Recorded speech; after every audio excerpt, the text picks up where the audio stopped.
Bien, bonjour et bienvenue, amis et membres de l'Église baptiste centrale de la Rive-Sud de Saint-Hubert. Votre message de ce dimanche matin, et le message s'intitule aujourd'hui « De tout votre cœur », de tout votre cœur.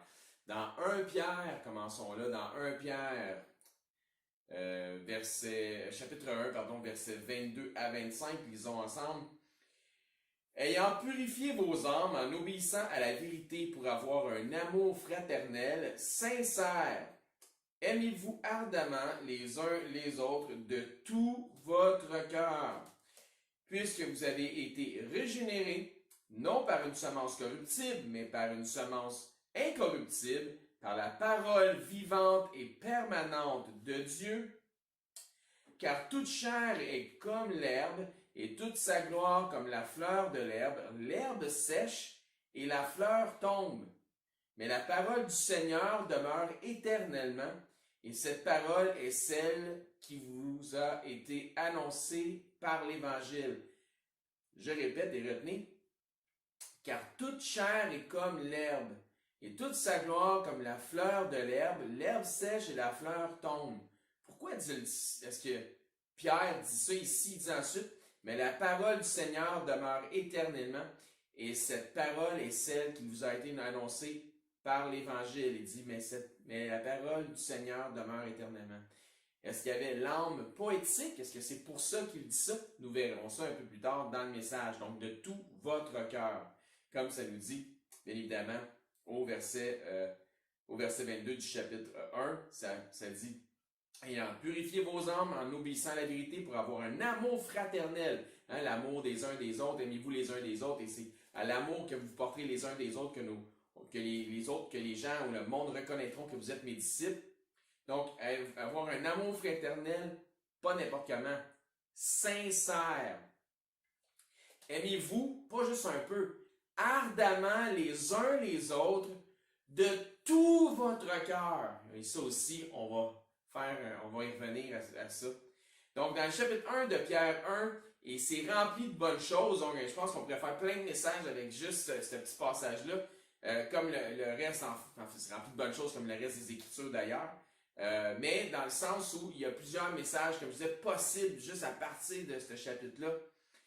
Ça parle d'avoir cru, exemple, si on va passer à travers le chapitre au complet, ça parle d'avoir cru en Dieu par Jésus-Christ, ça nous parle de la résurrection, et abondamment, ça nous parle de notre foi. Il y a bien sûr aussi une grande liaison entre tous ces sujets-là qui sont étroitement liés ensemble. Quand on étudie la parole de Dieu, on se rend compte que tous les éléments de la foi ou les règles de doctrine auxquelles nous devons obéir sont toutes liées les unes avec les autres. Un peu comme lorsque j'étais petit et j'étais enfant et je faisais des tracés en reliant les points ensemble pour donner une forme. Eh bien, c'est un peu la même, pour donner une forme à une image, c'est un peu la même image que j'apporte. C'est quand tu prends conscience de toutes ces choses-là, que tout est interrelié dans les Écritures, que tu dis, ce livre-là est d'une puissance incroyable. Tu peux pas arriver à une autre conclusion que dire qu'il est divinement inspiré. La Bible est le rassemblement de 66 livres écrits par différents écrivains, mais tous influencés par le même auteur, Dieu, par le Saint-Esprit. Dieu a dicté, mais les hommes de Dieu, poussés ou influencés par le Saint-Esprit, ont écrit les Écritures, et ça nous donne le livre ou le rassemblement des livres qu'on a aujourd'hui. Ça nous donne la Sainte Bible. Je continue sans cesse à m'émerveiller de ce que je peux vraiment puiser dans ce livre. Même si ça fait des années, plusieurs fois que je le lis, je le relis, puis le Seigneur permet de changer, de modifier, d'améliorer mes perspectives dans ce qu'il a à dire. Donc, c'est comme si la communication s'améliore de plus en plus à mesure que je mature en Christ. C'est une source intarissable, c'est un puits sur lequel je peux toujours compter pour y puiser. Aussi, avec assurance, j'y trouve toujours ce que j'ai besoin pour m'abreuver. Un peu comme le rocher duquel Moïse a fait sortir de l'eau, qui est un type de Christ, je peux étancher ma soif spirituelle par sa parole, par la parole de Dieu, qui elle aussi, la parole de Dieu est un type de Christ, Christ étant bien sûr appelé aussi la parole de Dieu. Jésus-Christ est la parole de Dieu qui a été faite chair et qui est venue habiter, qui a été manifestée parmi les hommes.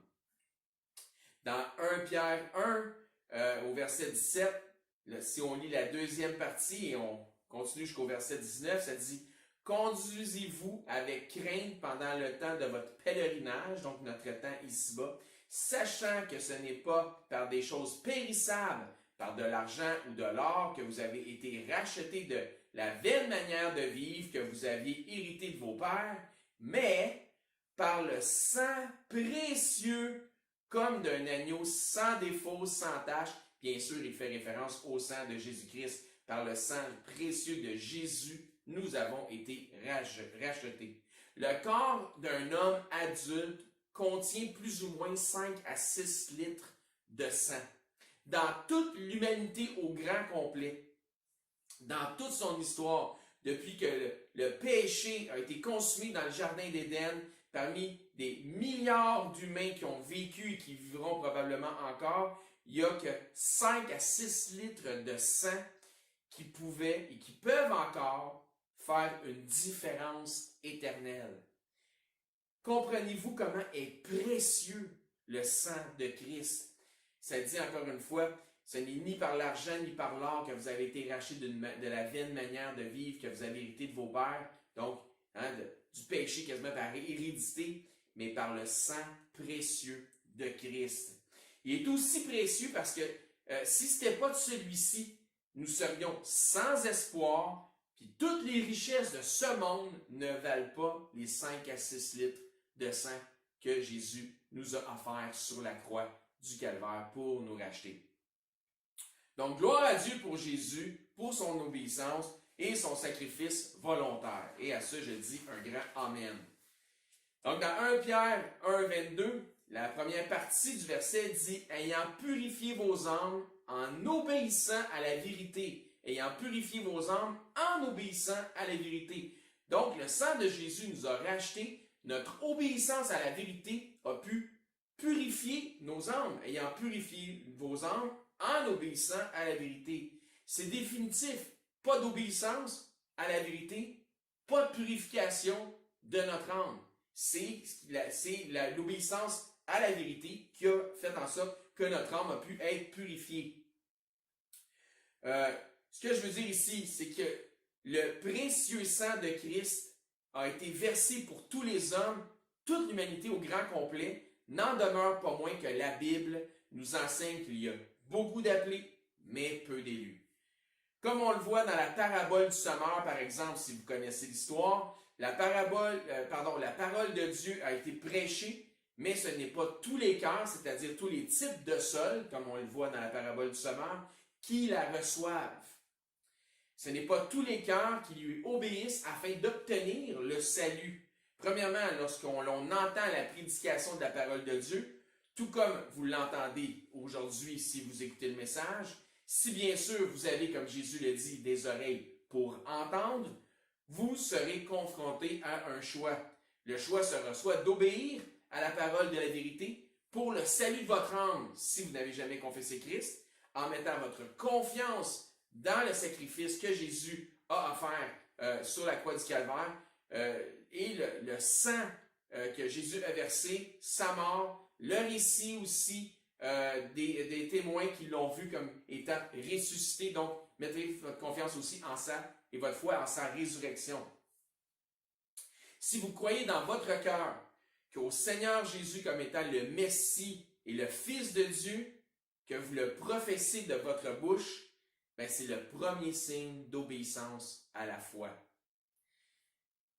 Ça dit ici dans 1 Pierre 1, 22, « Ayant purifié vos âmes en obéissant à la vérité. Vous aurez ainsi obéi par la foi à la parole de vérité et votre âme sera purifiée. » Sans ce premier signe d'obéissance, il n'est pas possible que la condition de votre âme puisse changer.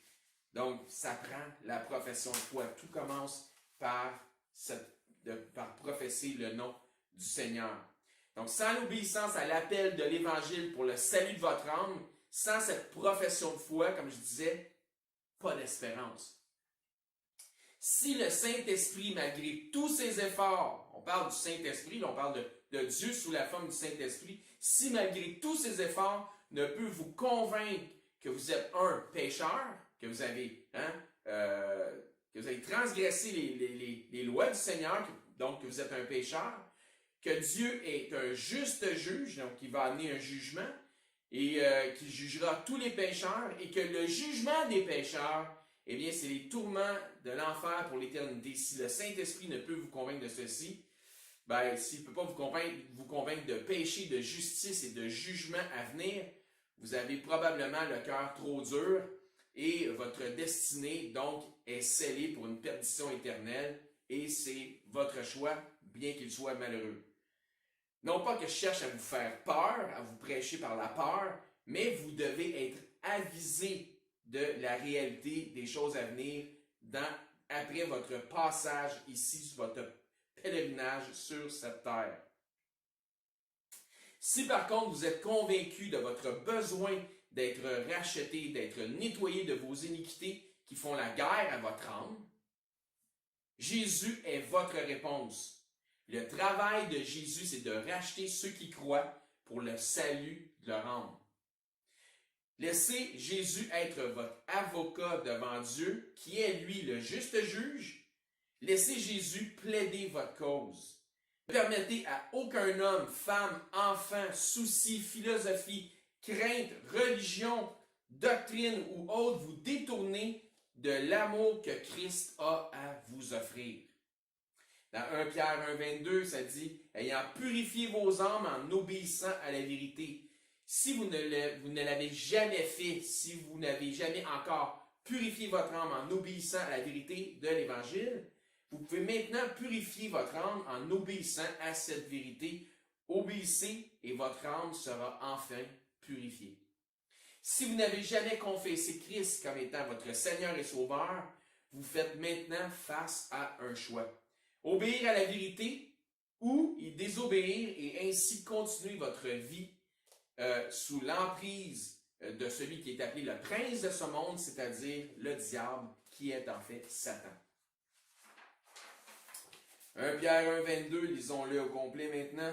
Ça dit « Ayant purifié vos âmes en obéissant à la vérité pour avoir un amour fraternel. » Bon, c'est quoi la suite? Un amour fraternel, pas n'importe comment, sincère. Aimez-vous ardemment les uns les autres de tout votre cœur. Le salut en Jésus-Christ vient avec un immense privilège, celui d'avoir une nouvelle famille. La chrétienté vient avec des frères et des sœurs en Christ, une famille en Christ.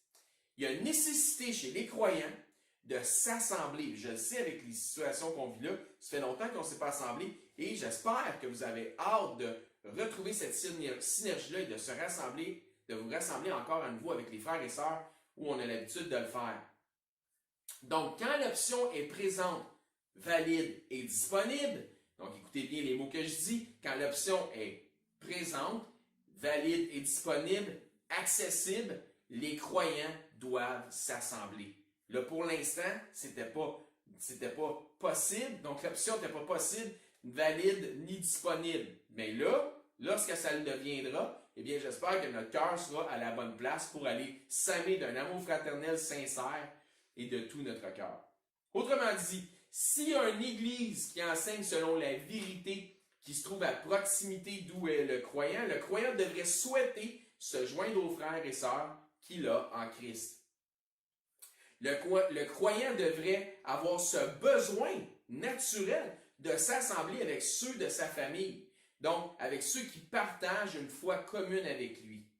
Donc le fameux concept de, tu sais, il fait une profession de foi en récitant une prière comme étant une formule magique, là, abracadabra, au nom de Jésus, amen. Puis ensuite, retourne chez vous sans jamais mettre les pieds dans une assemblée ou jamais rien changer dans ta vie. Ben, ça n'existe tout simplement pas dans les Écritures. On ne voit pas ça. Il n'y a de vie chrétienne sans communion fraternelle. Il n'y a de vie chrétienne sans communion fraternelle. Là, je parle de la vie chrétienne. Je prends un laps de temps. C'est sûr, là, mélangez pas les choses. Venez pas me parler du brigand sur la croix qui est mort tout de suite après Jésus. Il n'y a pas eu une vie chrétienne. Elle a été de courte durée. Il n'y a pas eu d'évolution spirituelle. Donc, il n'a pas pu s'assembler, bien évidemment, avec les croyants. Non. Donc, comprenez ce que je dis. Mais il n'y a de vie chrétienne sans la communion fraternelle. Est-ce que certains peuvent vivre des persécutions, par exemple, qui peuvent mettre leur vie en danger, qui pourraient mettre leur vie en danger, et ainsi peut-être les empêcher de s'assembler? Puis oui, ça peut arriver. Puis ça, c'est un autre topo.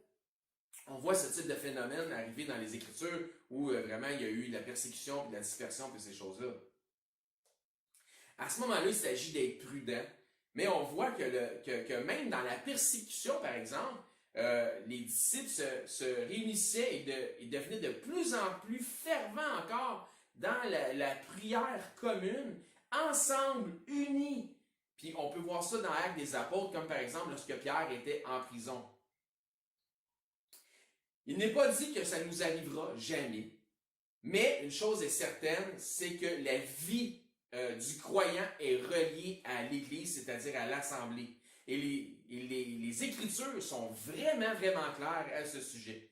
Il y a tellement d'instructions en ce qui concerne la vie du croyant liée à l'Église, liée à l'Assemblée dans les Écritures. Puis quand je parle d'Église, je parle bien évidemment pas du bâtiment où nous nous assemblons, non. Bien évidemment, je parle de ce qui constitue l'Église au sens biblique, c'est-à-dire l'Assemblée des croyants. Ça, c'est l'Église. Nous sommes ensemble réunis, nous sommes l'Église de Christ. Dans 1 Pierre 1,22, ayant purifié vos âmes en obéissant à la vérité, pour avoir un amour fraternel sincère, aimez-vous ardemment les uns les autres de tout votre cœur. Question. Comment veux-tu obéir au commandement de Christ? Et de quoi je parle? Qui est de nous aimer les uns les autres si tu t'assembles même pas avec les autres. Donc, je répète, là, c'est important. Comment peux-tu obéir au commandement de Christ de s'aimer les uns les autres si tu ne t'assembles même pas avec les autres? Comment peux-tu témoigner ton amour étant tout seul chez vous, autrement dit? C'est juste impossible. Ça ne fonctionne pas. Il y a un commandement, ce commandement-là, c'est une loi, cette loi-là doit être respectée, il y a une façon de l'appliquer. Donc, la réunion des croyants ensemble, ben, c'est une des façons de pouvoir respecter cette loi qui nous a été laissée par Christ. Donc, encore une fois, si c'est possible et accessible par obéissance, nous devons de se réunir ensemble. Comment et quand prendre la communion, par exemple, le pain et la coupe en mémoire du sacrifice de Jésus, ce qu'on appelle la communion, ce qui est en fait une autre ordonnance du Nouveau Testament, une ordonnance perpétuelle jusqu'au retour de Jésus. Il dit, vous ferez ceci en mémoire de moi. Si le croyant demeure chez lui, isolé, loin des autres frères et sœurs en Christ. Encore une chose impossible. Pourtant, l'une c'est une loi, et l'autre, c'est une ordonnance. Donc, c'est des choses qu'on doit pratiquer, mais ça ne se pratique pas tout seul chez vous. Ça se pratique ensemble. Donc, le croyant qui a l'option et les moyens de s'unir désobéit clairement à celui qui l'appelle son Seigneur et à ses instructions s'il demeure isolé. Dans Proverbe 18.1, ça nous dit « Celui qui se tient à l'écart », donc celui qui s'isole, qui demeure isolé, celui qui se tient à l'écart cherche ce qui lui plaît, donc son avantage, ce qui lui fait plaisir. Il s'irrite contre tout ce qui est sage. Donc, ce que la parole nous dit ici, c'est de rester tout seul dans ton coin, là. C'est pas sage, c'est pas selon la sagesse. Et le commencement de la sagesse, c'est la crainte de l'Éternel. Si vous avez accepté Jésus comme sauveur, eh bien, la condition, c'est qu'il soit aussi le Seigneur de votre vie.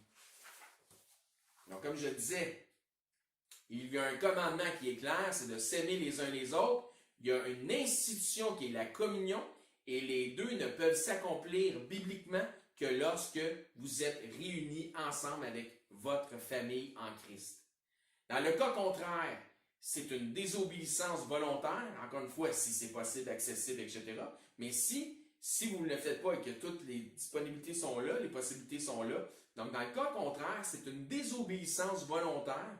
Puis la question se pose donc, Jésus votre Sauveur est-il aussi votre Seigneur? Si la réponse est oui, et elle devrait l'être, bien évidemment, je comprends qu'on faillit puisque nous sommes encore de chair charnelle. Donc, nous péchons en plusieurs choses, mais de grâce. Pour l'amour de votre Sauveur, justement, et de votre Seigneur, évitez ce qui vous serait possible d'éviter. J'espère que ce que je prêche aujourd'hui n'est pas trop dur à recevoir pour vous, parce que je ne suis pas dans ce qu'on appelle la viande et les patates. Non, je ne suis pas dans quelque chose de vraiment difficile, qui devrait être difficile à absorber. Mais je suis dans les éléments de doctrine de base. Donc, je suis plutôt dans le lait spirituel présentement. Donc, le commencement et le fondement, c'est-à-dire la base de la base de la base. L'amour fraternel, la communion fraternelle, le rassemblement, la communion qu'on appelle prendre le pain et la coupe, et aussi l'amour fraternel. C'est toutes des choses qui sont vraiment de base. Si ça vous choque, ce n'est pas le messager alors qui vous choque. Ne regardez pas au messager, comme on dit en anglais, don't shoot the messenger. Mais c'est celui qui donne les instructions qui vous choque. Moi, je ne fais que les exposer. D'un autre côté, pour certains, pour cause de santé précaire, par exemple, ils ne peuvent pas être parmi nous, donc ce n'est pas possible. Donc, c'est compréhensif. Dans ce cas-là, aussi, notre devoir et notre responsabilité, c'est de les aimer et de les soutenir et d'aller les réconforter et de les visiter. Donc, c'est notre tâche d'aller vers eux si eux ne peuvent venir vers nous, bien évidemment. S'aimer d'un amour sincère que ça nous dit, c'est aussi avoir du souci les uns pour les autres. Romains 12, 9 et 10, ça dit que la charité soit sans hypocrisie. Charité, c'est l'amour. Ayez le mal en horreur, attachez-vous fortement au bien. Par amour fraternel, soyez pleins d'affection les uns pour les autres. Par honneur, usez de prévenance réciproque. Donc, par amour fraternel, soyez pleins d'affection les uns pour les autres. Par honneur, usez de prévenance réciproque. Oui, mais qu'en est-il de ceux qui ont fait confesser Jésus-Christ, mais qui ne souhaitent pas, exemple, être persécutés ou voire même rejetés de leur famille? Donc, ils disent pas à personne, ils ne s'assemblent pas avec personne, puis, tu sais, ils restent cachés dans leur chrétienté, même si ça serait à leur portée d'aller dans une assemblée ou quelque chose comme ça. Mais mon épouse et moi, pour vous dire, puis je suis certain que nous ne sommes pas les seuls, avons été jugés, en quelque sorte, persécutés par nos familles, mais peut-être qu'on est jugés encore, là, mais ils ne nous le disent pas. Mais nous avons continué, par exemple, et exposer notre marche qu'on voulait entreprendre et suivre avec Christ. Mais aujourd'hui, la réalité, c'est que nous avons le respect de nos familles, voire même que nous sommes maintenant admirés par certains de nos proches. Mais ce qu'ils admirent en fait, c'est l'œuvre de Christ en nous. Puis à lui seul soit la gloire pour ça. Donc si nous avions choisi de se cacher, mais quelle vie misérable ça aurait pu être. Romains 8, 35 à 39. Qui nous séparera de l'amour de Christ? Bonne question, hein? Sera-ce la tribulation ou l'angoisse? Ou la persécution ou la faim? Ou la nudité ou le péril? Ou l'épée? Selon qu'il est écrit, c'est à cause de toi qu'on nous met à mort tous les jours, qu'on nous regarde comme des brebis destinées à la boucherie. Mais dans toutes ces choses, nous sommes quoi? Plus que vainqueurs par celui qui nous a aimés. À lui seul soit la gloire. Verset 38. Car j'ai l'assurance que ni la mort, ni la vie, ni les anges, ni les dominations, ni les choses présentes, ni les choses à venir, ni les puissances, ni les hauteurs, ni les profondeurs, ni aucune créature, ton père, ta mère s'en fout, aucune créature ne pourra nous séparer de l'amour de Dieu manifesté en Jésus-Christ notre Seigneur.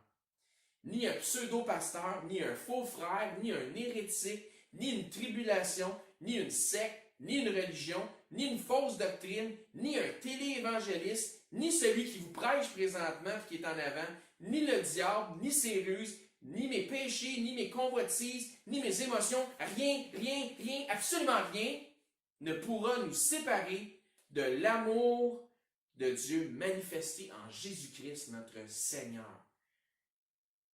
Amen. Par contre, ce que nous devons absolument, puis ce qu'il nous faut absolument comprendre, c'est que l'amour que nous avons envers Dieu, envers Christ, passe par l'amour que nous avons envers nos frères et sœurs dans le Seigneur. Ça ressemble un petit peu au message ça fait un rappel au message que j'ai prêché dimanche passé. Comme je vous l'ai dit plus tôt dans le message, tout est lié. 1 Jean 4,20, comme on a vu la semaine passée, si quelqu'un dit « j'aime Dieu » et qu'il haïsse son frère, c'est un menteur, car celui qui n'aime pas son frère, qu'il voit, comment peut-il aimer Dieu qu'il ne voit pas? La vie chrétienne se passe en communauté, pas devant l'Internet, malheureusement. C'est ce qu'on est juste obligé, c'est ce qu'on peut seulement se permettre pour l'instant à cause des circonstances. Mais sinon, lorsque c'est possible et accessible, comme je le disais, donc c'est pas quelque chose qui se passe devant l'Internet, mais dans un amour et une proximité fraternelle, pas devant un télé-évangéliste ou, encore une fois, en dépit, malheureusement, je dois le dire, sur YouTube. 1 Pierre 1,22, ayant purifié vos âmes en obéissant à la vérité pour avoir un amour fraternel, sincère, aimez-vous ardemment les uns les autres de tout votre cœur. Que peut-on ajouter à ces mots? Faites seulement considérer ce que Dieu, dans sa parole, nous dit ici. Considérez la portée de chaque mot. Là, si on regarde 1 Pierre 22, juste par exemple, la deuxième partie du verset, aimez-vous ardemment les uns les autres de tout votre cœur. Pensez à la portée de ça. Comment veux-tu vivre ça tout seul chez vous? Plusieurs cherchent les bénédictions du Seigneur. Ils souhaitent des réponses, exemple, à leurs prières, mais volontairement se privent de ce que Dieu a à leur offrir, du meilleur de ce que Dieu a à leur offrir. Ils se privent, par exemple, de la communion fraternelle dont ils ne devraient pas se priver. Comment voulez-vous que Dieu honore ce genre d'esprit? Dieu souhaite que nous soyons unis. Dieu ne peut pas honorer un esprit de division si son souhait, c'est qu'on soit unis. Si on obéit au commandement de Christ, la seule règle de loi qu'il nous a laissée, appelée dans les Écritures la loi royale, si nous nous aimons ardemment les uns les autres de tout notre cœur, comme nous devons aimer le Seigneur, car ça nous dit aussi quoi? D'aimer le Seigneur, l'Éternel, de tout notre cœur. Et ce sont les mêmes paroles qui sont utilisées ici en ce qui a trait à aimer nos frères. Donc, tu aimeras l'Éternel, ton Dieu, de tout ton cœur. Et ça nous dit ici, aimez-vous les uns les autres ardemment de tout votre cœur. De la même manière qu'on doit aimer Dieu, on doit aimer nos frères. Parce que pourquoi? C'est clair. Parce que si quelqu'un dit j'aime Dieu mais qu'il haïsse son frère, c'est un menteur. Comment celui-ci peut-il ne pas aimer son frère qu'il voit, mais qui peut aimer Dieu qu'il ne voit pas? Donc tout est lié. Nous ne devrions jamais souhaiter quitter, par exemple, notre assemblée. Ça ne devrait jamais être un souhait. Au contraire, par amour, nous devrions avoir hâte de nous réunir avec notre famille spirituelle. Et ce, en dépit de nos différentes opinions, par exemple, de nos différentes personnalités, même en dépit de ça. Tu sais, des fois, dans une famille, là, les membres d'une famille, bien évidemment, ils doivent se supporter. Mais des fois, la réalité d'une famille, tu sais, plus qu'elle est grosse, puis plus tu vois la réalité de ça.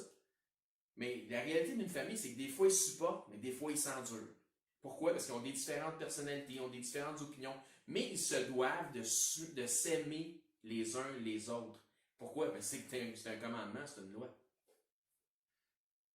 On ne voudrait pas être hors la loi à ce sujet ou défier la loi de Christ. 1 Pierre 1, 22, 23, ça dit « Ayant purifié vos âmes en obéissant à la vérité pour avoir un amour fraternel sincère, aimez-vous ardemment les uns les autres de tout votre cœur. Puisque vous avez été régénérés, non par une semence corruptible, mais par une semence incorruptible, par la parole vivante. C'est quoi cette semence? Par la parole vivante et permanente de Dieu. On ne peut pas lire ça sans s'empêcher de faire un lien avec la parabole du semeur, dans laquelle, selon les 3 évangiles où l'histoire est relatée, il n'y a qu'un seul type de sol, un seul type de sol qui est approuvé du Seigneur Jésus. Dans les 3 évangiles où l'histoire est relatée, il n'y a qu'un seul type de sol qui est approuvé du Seigneur Jésus et qui représente le type de cœur qui a reçu le salut. Si quelqu'un vous enseigne autrement, je vous soyez sur vos gardes, donc je vous avise. J'ai aussi appris que ceux qui enseignent autrement enseignent habituellement aussi d'autres hérésies divisant et limitant la portée du seul évangile qu'il soit, car il n'y a qu'un seul évangile. Même que c'est clair ici, regardons ce que Pierre dit. 1 Pierre 1, 23 jusqu'à 25, ça dit « Puisque vous avez été régénérés non par une semence corruptible, mais par une semence incorruptible. » Quelle est cette semence? Par la parole vivante et permanente de Dieu. Car, il dit, ça c'est le texte de notre ouverture en fait, « Car toute chair est comme l'herbe, et toute sa gloire comme la fleur de l'herbe sèche et la fleur tombe. » Ça semble super poétique. Je te dis que Pierre il était dans une vibe vraiment poétique quand il a écrit ça. Mais la parole du Seigneur demeure éternellement, et cette parole est celle qui vous a été annoncée par l'Évangile. Puis évangile, mais y a-t-il un autre terme qui existe pour évangile? Ah oui, bonne nouvelle, ouais, c'est vrai. Question, quand est-ce qu'a débuté l'évangile? Savez-vous la réponse? Voyons ce que l'apôtre Pierre pense du timing de l'évangile. 1 Pierre 1, 24, 25, ça dit « Car toute chair est comme l'herbe et toute sa gloire comme la fleur de l'herbe. L'herbe sèche et la fleur tombe. Mais la parole du Seigneur demeure éternellement.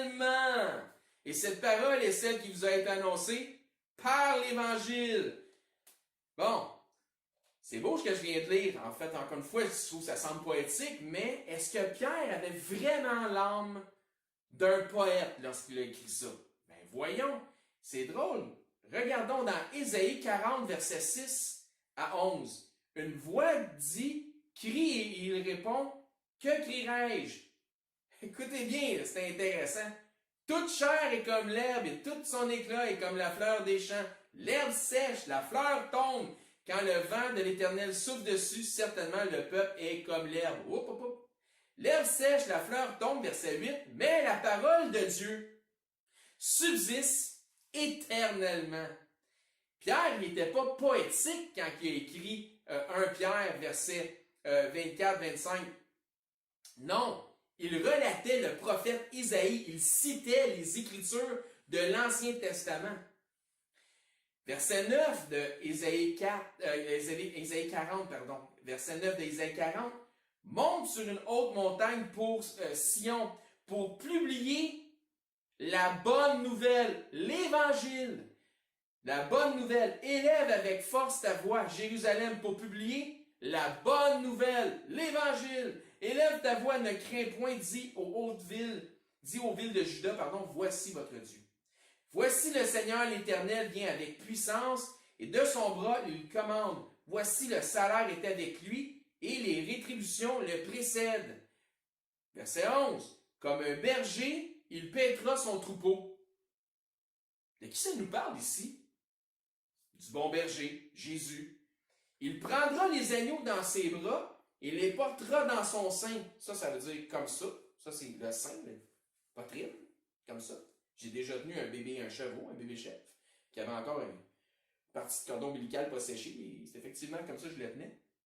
« Il conduira les brebis qui allaitent. » Donc, l'Évangile, la bonne nouvelle, ne se limite pas au Nouveau Testament, comme certains le croient, et encore moins à ce que plusieurs enseignent comme étant la mort, l'assouvissement et la résurrection de Christ. Attention, attendez là, écoutez bien ce que je dis. Je ne dis pas que ça n'en fait pas partie, mais je dis que ça ne se limite pas à la mort, l'assouvissement et la résurrection de Christ. Parce que certains enseignent d'une façon à à ce que l'Évangile soit limité par la mort, l'ensevelissement et la résurrection de Christ. Mais ce n'est pas ce qu'on vient de voir. L'Évangile, qu'est-ce que l'Évangile? Ben, l'Évangile, c'est la bonne nouvelle. Vous voulez savoir ce que c'est que l'Évangile? Ben, je vous dirais, la Bible au grand complet, c'est l'Évangile. De Genèse 1:1 à Apocalypse 22:21. Ça, c'est l'Évangile. Partout dans ce livre, on y annonce Jésus-Christ. Et c'est lui-même qui le dit lorsqu'il a rencontré deux disciples qu'il n'avait pas tout de suite reconnus. Il les a expliqué tout partout, à partir du commencement de Moïse et à travers tous les prophètes, tout partout, ça parlait de lui. Il est le point central des Écritures. Donc, la Bible, d'un couvert à l'autre, c'est ça, l'Évangile. Le seul et unique Évangile, ce livre, est la bonne nouvelle. Et faisant partie de cette bonne nouvelle, il nous est dit que nous avons une famille en Christ si nous avons accepté Christ comme étant notre Seigneur et Sauveur, et de les aimer, d'aimer nos frères et d'aimer Dieu, premièrement, de tout notre cœur, mais aussi d'aimer de la même manière nos frères et sœurs en Christ, d'un amour sincère et de tout notre cœur, comme on devrait aimer Dieu, lorsque ça nous dit « Tu aimeras l'Éternel ton Dieu de tout ton cœur ». Donc sur ce, j'espère que ce message a pu vous enseigner, vous édifier et vous emmener une perspective intéressante des Écritures. Et des fois, c'est un peu comme j'avais manifesté, si vous pensez que le message peut être dur, des fois, et en fait c'est de la base, comme je le répète, effectivement, c'est possible que j'amène une perspective différente. Encore une fois, je le répète, est-ce que vous êtes prêts à la recevoir? Mais ça, c'est en vous puis le Seigneur. Et si jamais vous n'êtes pas prêts à le recevoir, mais je vous dirais de faire un peu comme les Écritures, éprouvez tout, retenez ce qui est bon. Si ce n'est pas bon pour vous aujourd'hui, ben passez par-dessus et on pourra aller de l'avant vers autre chose. Mais vraiment, mon désir, mon appel, c'est de faire des disciples. Et pour faire des disciples, effectivement, des fois, il faut enseigner des choses qui peuvent défier certaines perspectives pour pouvoir faire en sorte que ces gens-là puissent avoir une progression et une croissance en Christ et qu'ils ne fassent pas du surplace en Christ. Donc, c'est important des fois d'avoir une nouvelle perspective pour pouvoir croître un peu plus dans la connaissance de notre Seigneur Jésus-Christ. Et sur ce, je vous dis, eh bien, soyez abondamment bénis, que le Seigneur vous protège dans vos allées et venues, priez les uns pour les autres, parce que c'est une façon aussi de manifester qu'on aime les autres. Et sur ce, je vous dis à la prochaine.